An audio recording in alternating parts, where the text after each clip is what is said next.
Margaret's chilling words, "I just wanted to eliminate her in the most natural way possible," hung heavy in the air, a death sentence delivered with a cold, deliberate calm that sent ice surging through my veins. I sat across from her in her lavish penthouse, my face ashen, staring at this woman who embodied poised elegance.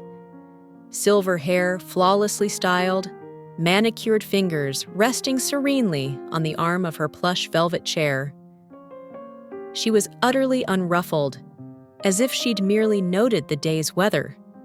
Her composure a stark contrast to the horror of her confession. Beside me, James sat frozen, his jaw locked tight, hands clenched into fists on his lap. His eyes, wide with disbelief and raw betrayal, cut deeper than anything else, mirroring the shattering realization that the mother he'd trusted his entire life had just admitted, with eerie nonchalance, she'd tried to erase me. I opened my mouth to speak, but words failed me. How do you respond to a revelation so monstrous it defies comprehension?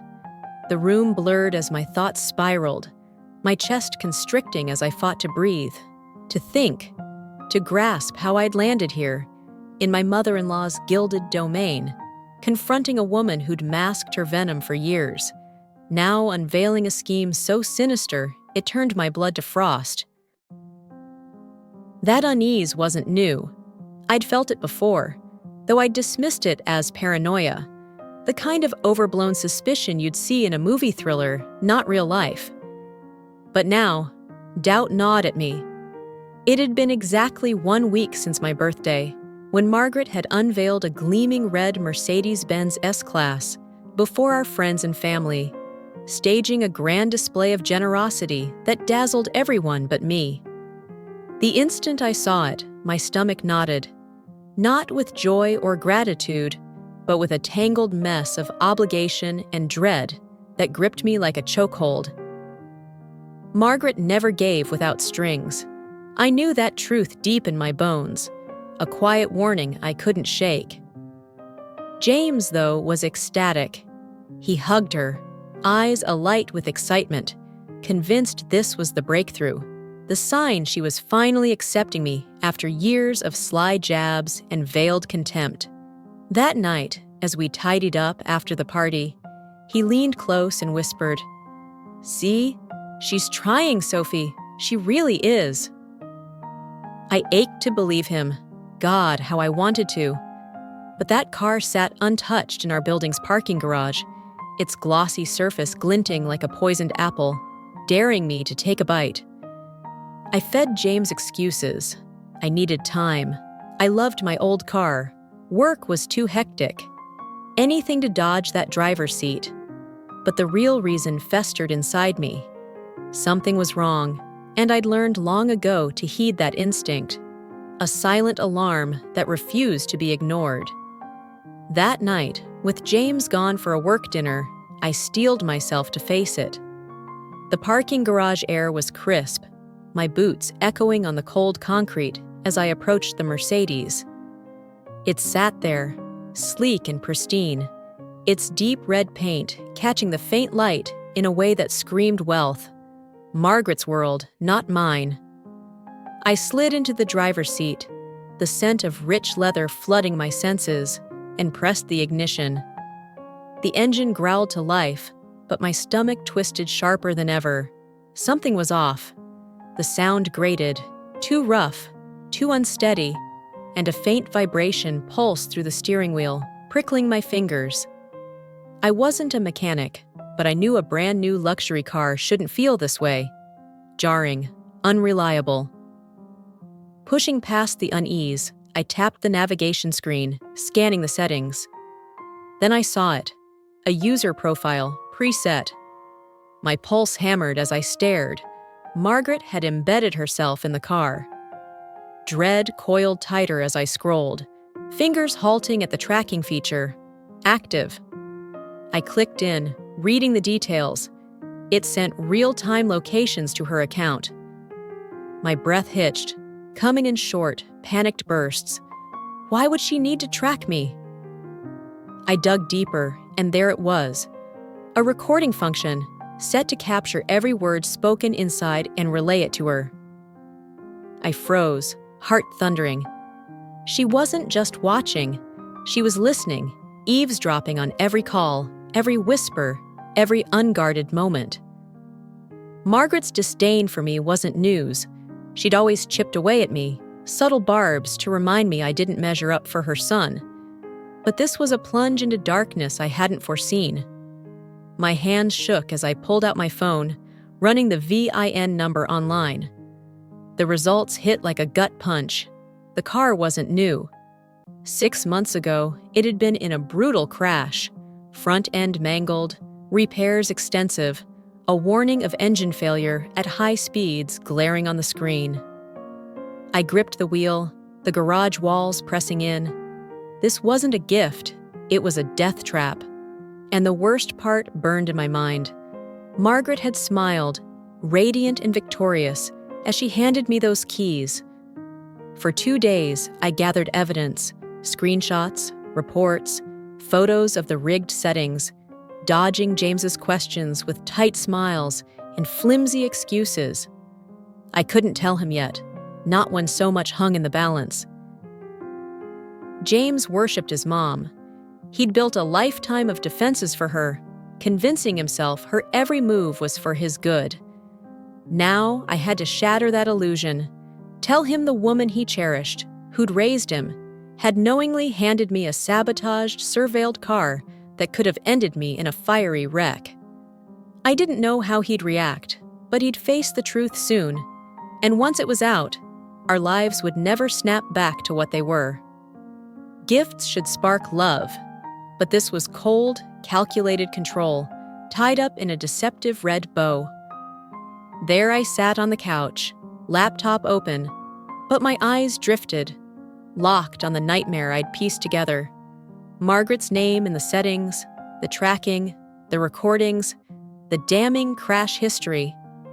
She'd handed me a loaded gun, masquerading as a gift, and the thought turned my stomach. James's voice cut through as he strolled in, loosening his tie with casual ease. "Mom called again," he said, oblivious to the tempest raging inside me. "Wanted to check if you've been driving the Mercedes. Said she hasn't seen updates on the tracking app." My gut lurched. She'd admitted it, bold as day, and he didn't bat an eye. I kept my face neutral, probing. "She told you that?" James chuckled, flopping beside me. "Yeah, like it's nothing. Thought Sophie'd be driving more, but the app's dead." "Like what?" He shook his head, grinning. "She's just overprotective." Overprotective. He actually bought that. I clutched my laptop, breath steadying, pulse drumming in my throat. He caught the strain in my expression, frowning. "Hey, you okay?" I nodded, pasting on a smile. "Just tired. Work's brutal." He stretched back. "Yeah, I feel you. But babe, drive the car. Mom went all out." My throat tightened. I like my old one. It's comfy." He shot me that look, half exasperated, half teasing. "Sophie, it's a Mercedes. Don't feel bad taking something nice. Mom's trying." Trying? To what end? I hated how he always gave her a pass, but I got it. He'd grown up in her web, mistaking every snare for care. I couldn't drop this bomb yet. I needed a plan. "Maybe this weekend," I lied. James grinned. "That's it. Make her happy." Happy. Oh, she'd love that. Me strapped into her lethal snare, blind as a lamb. A week earlier, before the truth clawed its way out, the night had felt deceptively normal. Our apartment hummed with chatter and laughter, friends, family, wine glasses clinking as city lights danced beyond the big windows. I was at the kitchen island, refilling Rachel's glass, when the doorbell chimed. James sprang up, voice bright. "Mom's here!" His joy twisting my insides. Margaret Wilson glided in like royalty, silver hair in a pristine updo, emerald earrings glinting, tweed suit shoutin' wealth. She air-kissed my cheek, her sharp perfume clinging like a shadow, and purred, "Happy birthday, dear," handing me a neat box. I glanced at James, glowing like it was his day, and forced a smile. "Thanks, Margaret." Then she turned, commanding the room, "Now, I've got something real special for Sophie. Everyone, outside." Murmurs of excitement rippled as coats were grabbed, and she led us to the street. I knew Margaret thrived on theatrics, but this felt bigger. James tugged me out, beaming, and there it stood. A blood-red Mercedes-Benz S-Class, shining under the streetlights. I halted. The crowd gasped, whispering awe. James whistled, "Holy, Mom, this is unreal!" His voice pure wonder. Margaret faced me, green eyes piercing. "Like it, Sophie?" My head spun, mouth parched. "It's gorgeous," I managed, true but hollow. "Go on," she said, dangling the keys. "Take it for a spin." I stiffened, instinct blaring no. James nudged me, playful. "Babe, come on!" Eyes on me, I had no escape. Took the keys, faking a smile. Margaret's lips twitched, smug. "Good girl!" It iced my spine. All night, she played Victor in some unspoken war, hovering near James, her hand lingering on his arm, her voice thick with smugness whenever she mentioned the gift. I felt her eyes on me, probing for a crack. This wasn't just a car. It was her flex, a loud claim she still held the reins over our lives. James saw only kindness, blind to the game. I faked gratitude, heart racing.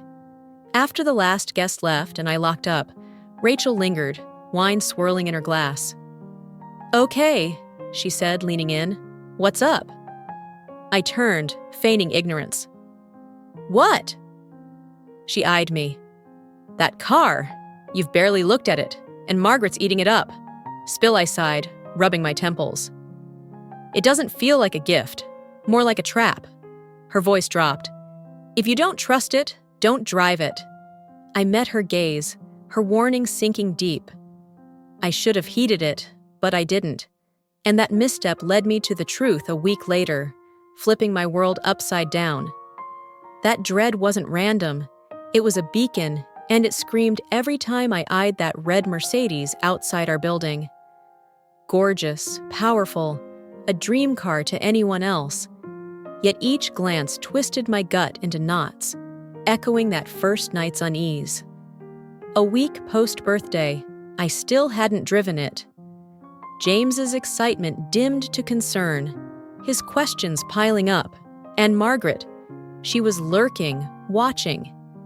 She'd told him about the tracking without a shred of guilt. I knew she was on me like a hawk. That's why, alone in our apartment that night, I resolved to uncover her game. The garage was dim, air heavy with gasoline and concrete, my steps ringing as I neared the Mercedes, keys clenched tight. I slid in, leather scent hitting me, pristine, untouched. But I wasn't fooled anymore. I hit the navigation system first, and there it was. A preset profile, M. Wilson. My pulse spiked. Why'd she stake a claim in my car? I scrolled, hitting tracking on. Hands trembling, I dug in. It sent live locations to her account. Breath shallow, I pushed further. Interior recording, active. I went rigid. It was eavesdropping, feeding her every sound. Fear slithered down my spine. Not just surveillance, but domination. She wanted my every move, my every word. I squeezed my eyes shut, steadying myself, then checked the vehicle history against all reason. My gut sank. It wasn't new. 6 months back, a brutal crash, front end wrecked, repairs heavy, engine prone to fail at speed. Numbness crept into my fingers. I pressed my chest, slowing my racing heart. Margaret had lied, smiled in my face, handed me the keys, called it new, but it was a death machine. Her voice taunted, "You should be grateful. For a bomb and a bow?" I killed the engine, stumbled out, legs like jelly. I had to tell James. But how? How do you break it to your husband that his sainted mom, his rock, rigged your life to end, swapped a gift for a weapon? Would he believe me? My temples throbbed under the weight. I had to be precise, gather every shred, because telling James would sever everything. Morning came, and James saw it instantly. "You look wrecked," he said, passing me coffee, blue eyes probing. "You good?" I hesitated. The moment was here. I breathed slow, set the mug down. "James," I said soft, "we need to talk." His brow furrowed. "What's up?" I slid my phone over, screenshots from last night glaring. "Read?" He frowned, took it. His face morphed. Confusion, disbelief, horror washing over. "Sophie," he croaked, "what's this?"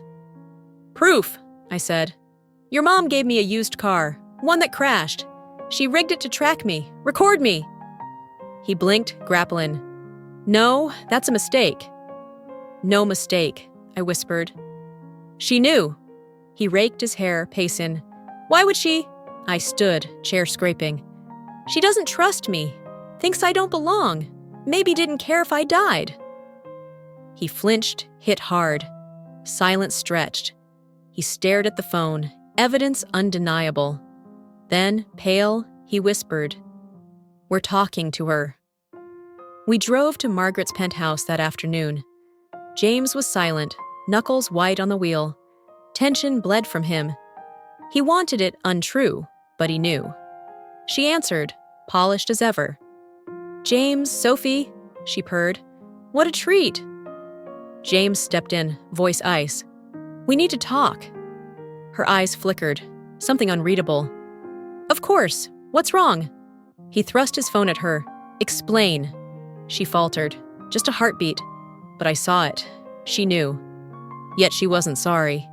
A slow, smug smile bloomed, and in silk tones, she dropped the line that'd haunt me. I just wanted to eliminate her in the most natural way possible. Those words, "I just wanted to eliminate her in the most natural way possible," choked the room again, a death knell I couldn't unhear, underscoring her ruthless intent. No one spoke for an agonizing stretch. James stood rigid beside me, face drained, breath a faint rasp, like his body rejected reality.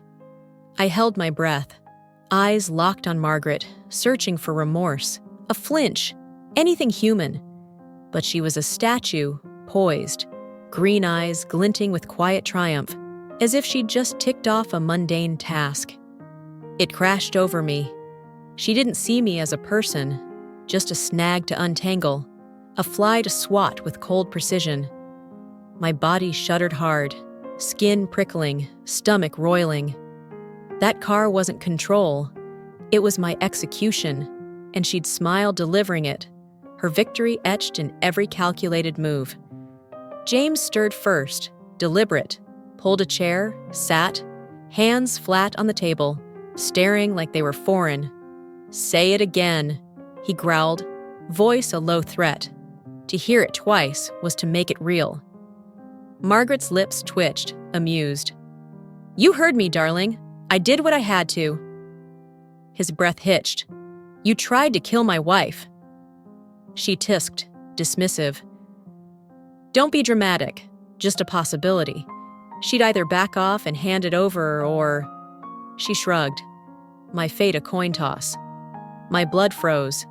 She'd gamed it out. I'd ditch the car for James, or trust her and meet my end.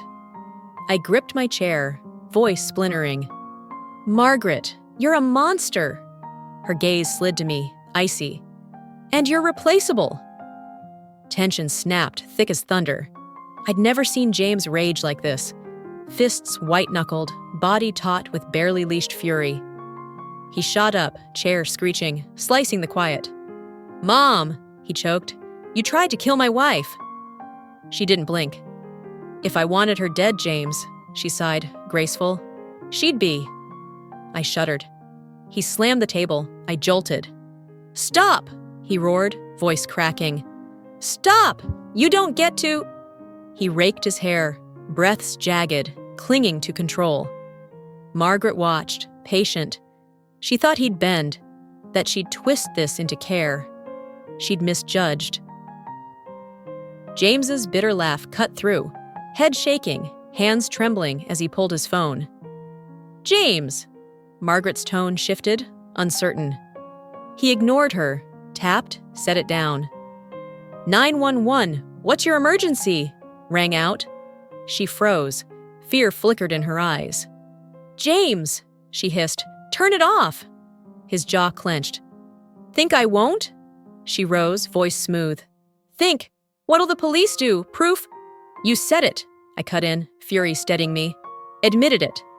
"James, call," I urged. He wavered, thumb poised, loyalty clashing with betrayal. His jaw set, he pressed, but her mask shattered. "Ungrateful!" She lunged, nails raking his arm for the phone. He jerked back, chair toppling. "Are you insane?" he bellowed, pocketing it. She panted, fury twisting, then calmed, smoothed her hair. "You don't want this," she murmured. He shook his head, shaking. "I have to." I touched him. "James." But she straightened, brushed her sleeve. "Fine," she said, and walked out. Door opened, shut, silence. I exhaled, legs buckling. James stared at her void. "What was that?" His phone buzzed. He checked, face blanching. "She wired $200,000. I gasped. "What?" He showed me. "Buying her way out," I breathed. His hands shook, staring. "She thinks this erases it." I swallowed. "A bribe." His eyes met mine, done, final. "Let's go." I took his hand. We left Margaret Wilson behind. Money can't bury murder, but she bet it could. That $200,000 festered in James's account, untouched, a wound. No word from her since. No calls, no texts. A year since we fled her penthouse, since James's world cracked, since I saw I'd loved a man blind to his mom's depths. A year since we left Manhattan, rebuilt. It looked perfect, but shadows linger. "She called," James said one night, framed in our kitchen doorway as I stirred sauce. I froze, spoon hovering, heart racing, face blank. "And?" He sighed, rubbing his face. "Voicemail, something for the baby." I scoffed, turning back. "Rich. She wanted me dead, now Grandma?" He went quiet. It stung him. Family ties don't snap easy, but some don't earn redemption. He sat, chair scraping. "It's 'cause it's a girl. Her ticket in," he said. I dropped the spoon, arms over my belly. "You're not letting her back, are you?" He snapped up. "No, Sophie, I swear." He exhaled, head shaken. "It just messes me up." I softened, held his hands. "You're good, James. You owe her nothing." He nodded, gripping back. "I know," soft. "Just wish it wasn't this." I kissed his forehead. "Me too. Wishes don't rewrite it." The $200,000 stayed, untouched, a ghost.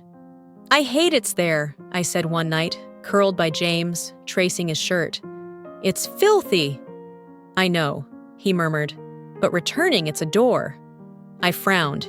He was right. We'd mulled donating it, cleansing it, but her echo stopped us. I despised that hold. Then, folding onesies in the nursery, James came with his laptop. "Got an idea for the money," he said. I arched a brow. "Yeah?" He sat, showed me. "A scholarship for kids fleeing toxic homes. To free them, school, a fresh start," he said. My chest clenched. "Her cash for this?" His jaw tightened. "So she never haunts us, not even a whisper." Tears pricked. I nodded, squeezed his hand. "Do it." Signing it off was liberation. Margaret thought she'd rule us. She didn't count on truth's weight. Could you sever her, or wonder if she'd shift? It's no easy call,